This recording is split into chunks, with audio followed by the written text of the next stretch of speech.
And here's Magic Johnson with Henderson chasing it. The tip controlled by the Celtics. Here's Bird going for three, and he has it. He's got no shot at blocking that shot. This is the rivalry that saved the NBA. Until Magic Johnson and Larry Bird arrived, the NBA was hurting, to the point where games were broadcasted on tape delay. Their rivalry, born in college, captivated America, made the NBA must-watch TV in the 80s, and set the stage for Jordan, LeBron, Kobe, and the superstars of today who continue to grow a nearly $12 billion enterprise. And that's exactly what the WNBA envisioned when Caitlin Clark and Angel Reese entered the league in 2024. Before their arrival, the WNBA, like the NBA of the 70s, was in pain. Heavily subsidized by the NBA and making small and steady gains in popularity, it continued to lose 8 figures per year on average, with investors starting to wonder if they'd ever see a return. The Clark-Reese rivalry seemed like the perfect elixir. It was the cure. 2 college stars who had faced off in the championship game entering the league together, just like Bird and Magic. And fans were all over it. Their games drew huge audiences, among some of the most viewed games of the season. But then, things came crashing back down to earth. WNBA player that has recorded consecutive 20-plus play, tips it away, and off and running. Caitlin Clark whips a pass. Good ball movement on this possession. Logo shot. Logo man. From the end of the first quarter, Clark again. Hey, to get Rachel Banham going, that's one way. Count the pockets. While Caitlin's Fever and Reese's Sky were neck and neck for a while, Caitlin and the Fever found another gear. They charged to a 2020 record and secured a playoff berth on the back of Caitlin's leadership, which led to a Rookie of the Year award and recognition as Time Magazine's Athlete of the Year. Meanwhile, Reese and the Sky faltered, tumbling to a 13-27 record. While Angel put up solid numbers for a rookie, dominating the glass and setting the single-season rebounding record, she was dogged by poor finishing. This was easy fodder for basketball fans who were quick to compare to Caitlin's long-distance threes and elite playmaking. And then, you have the Sky's locker room, which was reportedly toxic from the coach down to the players. The Sky were a mess. For many analysts and fans, the rivalry was on life support. 2 players, 2 very different skill sets, on teams heading in opposite directions. But the Sky just made a move that may have changed everything. A lot of Sky fans hate it, but it may have been the move that saved the rivalry this season and beyond. Stick around because while many fans are upset that the Sky front office mortgaged their future, this may have been more forward-thinking than they're getting credit for. Let's get into it. But first, subscribe if you think the Sky can make the playoffs this year, and comment if they've got no shot. Out, Caitlin Clark, a layup drill for her. 8 assists, 15 points in the first half, looking to add to her tally. Dumps it down, Reese bangs inside and flips it in. Reese working hard on Smith, Angel Reese flips it in. Timeout, Indiana. Sports rivalries, when authentic, are incredible.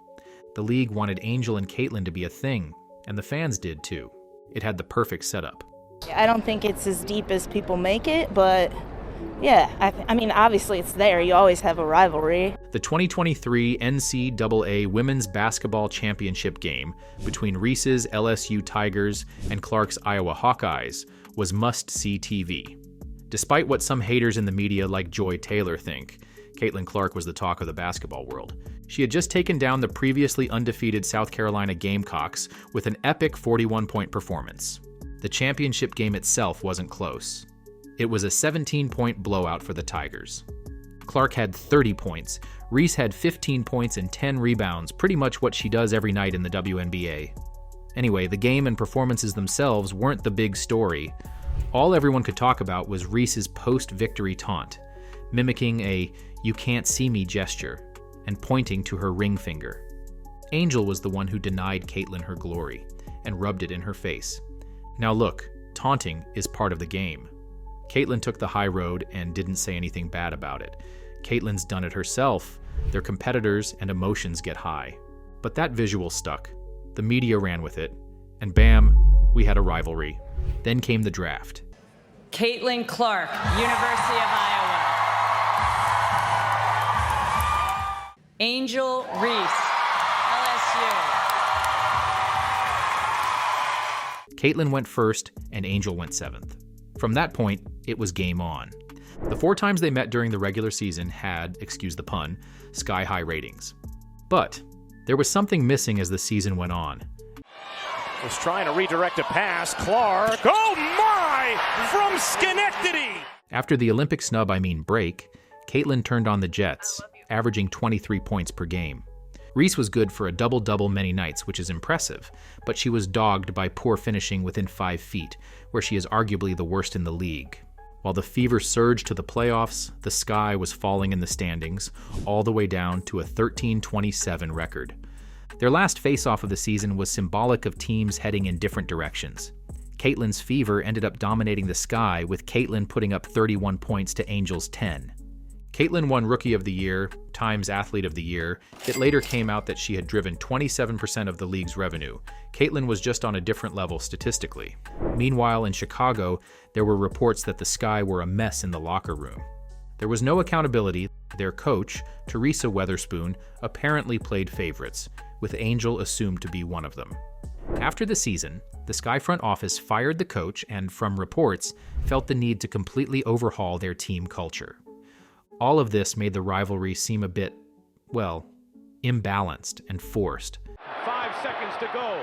Jordan off the glass. Yes! 3 seconds to go. And that's the thing. Rivalries cannot be manufactured. Matchups can be advertised by the league, but ultimately they're built on high-stakes battles, unforgettable moments, and that electric feeling that anything can happen. Take the Bulls-Pistons in the late 80s, for example, or the Lakers-Celtics wars that made NBA what it is today. But what made those matchups legendary? Balance, of course. Both sides had the firepower to win, and every game felt like a potential classic. Setting the competition aside, there was tension, respect, and sometimes straight-up hostility. But most importantly, there was always something on the line. A title, a legacy, or maybe even a shot at history. And that's the thing about great rivalries. They need both star power and team excellence. Both teams have to bring the heat, creating that anything can happen tension every time they hit the court. No doubt, the talent was there. Clark putting on a clinic as a playmaker, Reese owning the boards like a rebounding machine. But a true rivalry? That takes more than just star power. It needs real stakes, a sense of unpredictability, and the constant feeling that either player could come out on top on any given night. By the end of the season, it just didn't feel like that was going to be the case anytime soon. And after the Fever's offseason moves, the two teams looked to be headed on completely different paths. It was just announced this morning that the 3-time WNBA champion Natasha Howard will sign with the Indiana Fever as a free agent. The Fever made a ton of noise in free agency, bringing in 3-time champion Natasha Howard, 2-time champ, and 6-time All-Star DeWanna Bonner, the tenacious sharpshooting Sophie Cunningham, and Sydney Colson, a leader known for being a respected locker room voice. Add in Kelsey Mitchell, Aaliyah Boston, and the controversial but potentially beneficial signing of Brianna Turner, and you've got a team with the talent and experience to go deep in the playoffs. Caitlin has never had this talented a supporting cast. She's got the weapons and leadership to challenge for a championship and MVP consideration. The Sky, many thought, would be looking to reset the locker room and rebuild. They let go of Kennedy Carter, who was a top performer but apparently locker room cancer, brought in a new coach, and signed veteran point guard Courtney Vandersloot, a 2-time champion who brings leadership and accountability to a team that desperately needed it, and signed Kia Nurse and Rebecca Allen. They're all solid pieces, but the lineup didn't scream domination, championship, or even playoffs. With the number 3 pick in hand, it appeared the Sky were trying to remain competitive while building for the future. But then, there was the shocker that may have saved the Angel-Caitlin rivalry this season and beyond. Stick with me on this, because it may not be obvious at face value. In all 3 levels on the defensive end. Atkins hanging and fades, but nobody. As they try to push the pace. A little show and go with the finish for Ariel Atkins. A beautiful move. Samuelson, the ball between the legs, ends up in the hands of Clarendon in transition, blocked from Atkins. The Sky traded for Ariel Atkins, a 2-time All-Star, 2019 WNBA champ, a defensive menace, and a legit scoring threat. But there was a catch. To get her, the Sky gave up their 3rd pick in the 2025 draft. Fans were shocked and honestly, pretty upset overall. It's a bold, win-now kind of move, one that could help the Sky compete. Sure, some fans love the urgency. Angel herself took to X to praise the move, saying, "Walked in unrivaled with no teammates, and now I'm walking out with 2. Other fans? Not so much. Trading future assets for a player in the last year of her contract is risky, and if things don't pan out, it could sting later. Many fans feel Chicago mortgaged too much of its future for a short-term swing. Some even went as far as comparing the deal to the Luka trade, which, yeah, get a grip. Not in the same galaxy. While fans are divided over the Sky front office's approach, I think there's some potential wisdom and foresight that may have accelerated the Sky's rebuild and saved the Caitlin Angel rivalry.